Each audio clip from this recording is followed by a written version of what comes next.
2000, the end of a millennia and the beginning of a new. A lot of things occurred in 2000. Some of the major things that did occur, first being the formation of a brand new International Space Station crew. Second, a major presidential election occurred. Third, legalization of gay marriage in Vermont. And one very important one, a big one, 114 people lose their lives in the Concorde crash. But a very important one to me was my birth. I was born Jonathan A. Grinnell, March 22nd, 2000. I was one of the first babies to be born healthy in my family. I was born in Hutzel Hospital at 7 to 10 pounds with shoulders broad enough to ruin my mother's life for the rest of her life. I was born healthy stock. In March of 2000, the stock market peaked for major player NASDAQ. NASDAQ is a financial exchange market based out of New York. It is ranked second today in in the stock exchange market. In March 2000, the peak was actually caused by a recession in Japan, which triggered global sell-offs that affected the stock market disproportionately, especially the technology stock market. Even with this disproportionate blow to the stock market, people continued to buy stock as it was lower priced. And the more they bought, the more it became worth. Saying that if you just stay around and you wait, it'll end up getting better over time, and it did. More things in 2000 that seemed to occur was the more usage of the broadband internet. It began to take off in March of 2000. Now it is used in everyday life. It's crazy how in just one millennia, technology speeds all the way up. With technological advancements, we tend to get more digital music sales. Digital music sales began to rise as well, accounting for 6% of music sales between 2000 and 2005.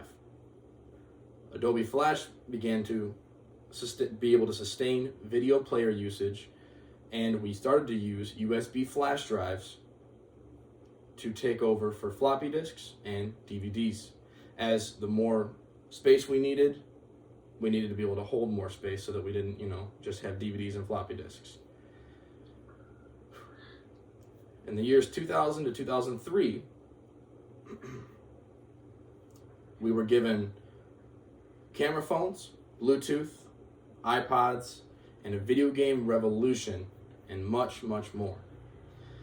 In March 2000, according to the Dow Jones Industrial Average, U.S. prices dropped rapidly, and the U.S. dollar stayed steady to about the whole year.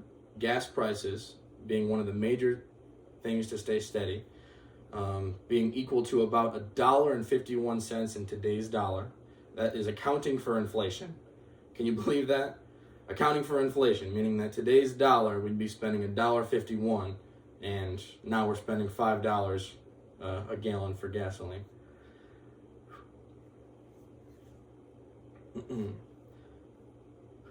Over the year, even going into the new millennia, we made major technological advancements. As you can probably tell with the multiple iPhones and every other type of smartphone in the world. But the year 2000 was a great year for the start for technological advances, gas prices, and the market overall. It was a good year for the stock market, new technology, software development such as Adobe, and hardware development such as the flash drive, so we didn't have to use floppy disks and DVDs anymore. Very important to me though, which took a huge jump, was video games. Starting with the Cube, Xbox, PlayStation, and lastly, another very important event for 2000, again for me, was my birth. Because if that wouldn't have happened, I wouldn't be living the life that I am today, and I wouldn't be able to be as thankful as I am to be alive today. And I will always remember the year 2000, as everyone else should, because with the beginning of a new era and a new millennia envelops a whole new wave of technological, societal, and many other types of advancements in all fields of society. Thank you, and here's my audience.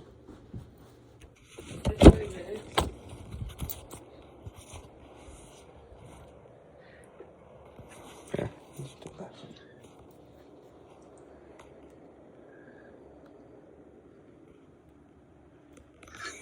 Thank you.